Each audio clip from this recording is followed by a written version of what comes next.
Olá, meu nome é André Luiz Silva Brocchieri, eu pratico yoga desde 1977 e sou professor de yoga desde 2005.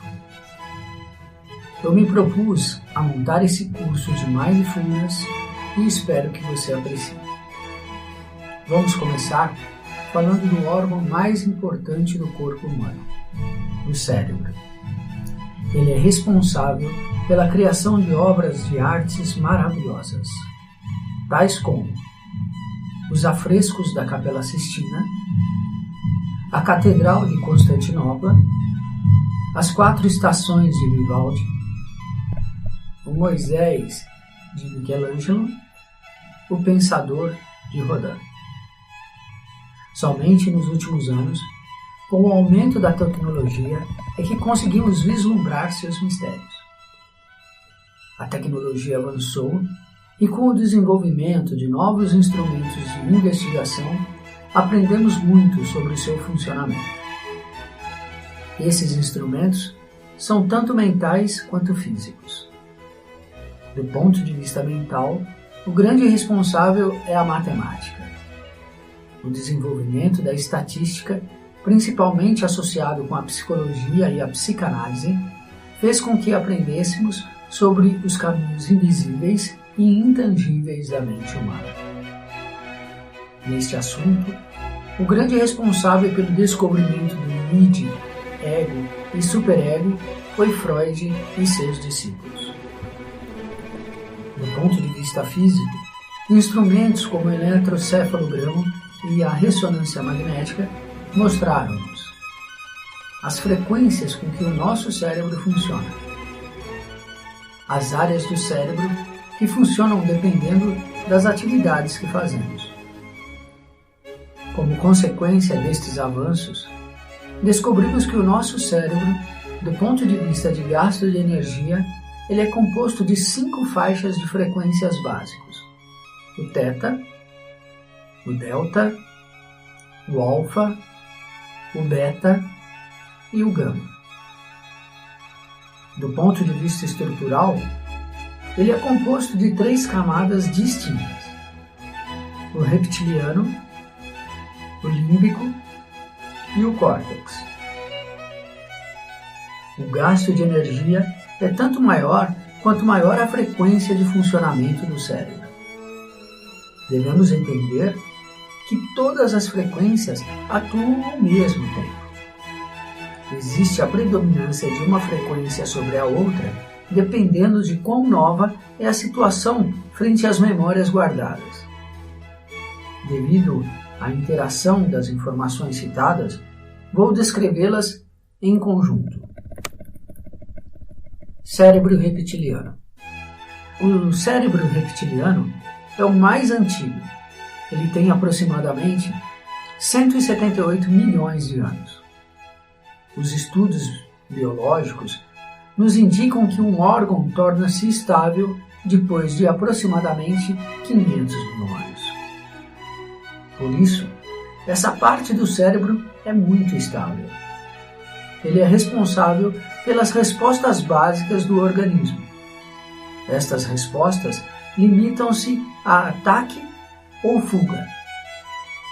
Eles são a chave do instinto da sobrevivência. Essas respostas são inconscientes, pois a consciência é uma área nova do cérebro. A consciência situa-se com maior propriedade no córtex. A percepção é feita com a atenção involuntária. Este é o reino das ondas delta, que variam entre 0,1 e 4 Hz. Ela dispara a resposta condicionada com uma enxurrada de hormônios. Os hormônios, produzidos pelo cérebro reptiliano, não é suficiente para acionar os tecidos do corpo todo. Por isso, entra em ação o cérebro límbico, como veremos abaixo. Esse conjunto rápido aciona todas as frequências do cérebro e, dependendo se a situação for nova ou não, aciona a capacidade de análise e de movimento. As frequências beta e gama, como veremos adiante. Agora, vamos falar do cérebro límbico. Cérebro límbico. O cérebro límbico tem aproximadamente 35 milhões de anos. Nesta parte do cérebro ocorre a produção dos sentimentos humanos. Ele é estável. Os sentimentos humanos que são produzidos pelos hormônios nesta região do cérebro são o medo, a tristeza, a raiva e a alegria. Esses sentimentos são subconscientes, ou seja, pertencem ao reino do ego, do ponto de vista da psicologia e psicanálise. A faixa de frequência que os aciona são teta e alfa. As ondas tetas situam-se entre 4 e 7 Hz. As ondas alfa situam-se entre 7 e 13 Hz. A importância desses sentimentos podem ser observados na alegria. A alegria é responsável por mais de 60% da recuperação de doentes, por exemplo. Os outros sentimentos também têm a sua importância, principalmente se o assunto for a formação dos condicionamentos.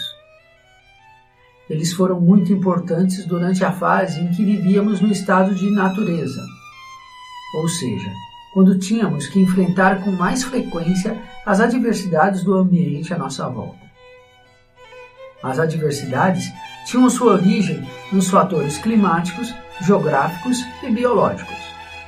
Como veremos no curso básico de formação de yoga, são 4 os geradores de dor. As adversidades acionam os 3 sentimentos negativos do cérebro límbico. Esses sentimentos são os formadores do estado de estresse. Nesta condição, o cérebro grava com mais detalhes sobre as condições circundantes a fim de evitá-las na próxima oportunidade. Ou seja, formam-se os traumas. Esses são alguns dos acionadores da síndrome do pânico, da ansiedade e da depressão. Como citado acima, o consciente é mantido pelo córtex. O córtex. Essa parte do cérebro tem apenas 200 mil anos. Ainda não se estabilizou. Essa parte do cérebro é responsável pelo desenvolvimento da consciência, da matemática, da filosofia, das ciências, das artes. O conjunto de todas as suas funções compõe um órgão onde foram observados efeitos interessantes e surpreendentes. Uma dessas propriedades é a capacidade de se reconhecer. Na frequência beta, os nossos sentidos estão ativos e a nossa consciência também. Nesta condição, nós recebemos 400 bilhões de bits de informação por segundo. Apesar disso, nós temos consciência de apenas 2.000. Os gastos de energia são enormes. É nessa frequência que temos condições de exercitar a análise e utilizar toda a nossa capacidade de concentração e atenção. Afinal, o que é a atenção? A psicologia observou que existem 2 tipos de atenção: a involuntária e a voluntária. Atenção involuntária. A atenção involuntária é a responsável pelas respostas de ataque ou fuga. Portanto, são garantidores da sobrevivência. Ela está presente mesmo no cérebro reptiliano. Isso significa que ela se manifesta mesmo nas frequências delta, teta e alfa. Ela age todas as vezes que um movimento acontece. Desde a Grécia Antiga, qualquer movimento está relacionado com a presença divina. Uma vez que o cérebro reptiliano identifica o movimento, ele tinha que decidir qual a resposta adequada para a observação feita. Identificada se a resposta era de ataque ou fuga, o cérebro límbico aumenta a produção de hormônios do estresse, isto é, os sentimentos de raiva ou de medo, respectivamente. Para uma produção localizada, o cérebro gera a quantidade de hormônios suficientes. Entretanto, para que isso tenha um efeito sobre as demais áreas do corpo, a saber, músculos e vísceras, são ativadas as glândulas endócrinas. Um exemplo delas, as suprarrenais. Aumenta a produção de adrenalinas, noradrenalina e cortisol. Todo esse processo tem que acontecer em microsegundos e com o menor gasto de energia possível. Como eles são garantidores da sobrevivência, são chamados de instinto de sobrevivência. O cérebro primitivo e habituado com a escassez do estado natural, faz dos condicionamentos uma maneira mais econômica de resolver problemas conhecidos. Por isso, os condicionamentos ficam guardados no inconsciente e no subconsciente. Lembremos que os condicionamentos, também chamados de hábitos ou crenças, são maneiras mais rápidas de conseguir resultados esperados. Eles agem em várias funções básicas do organismo.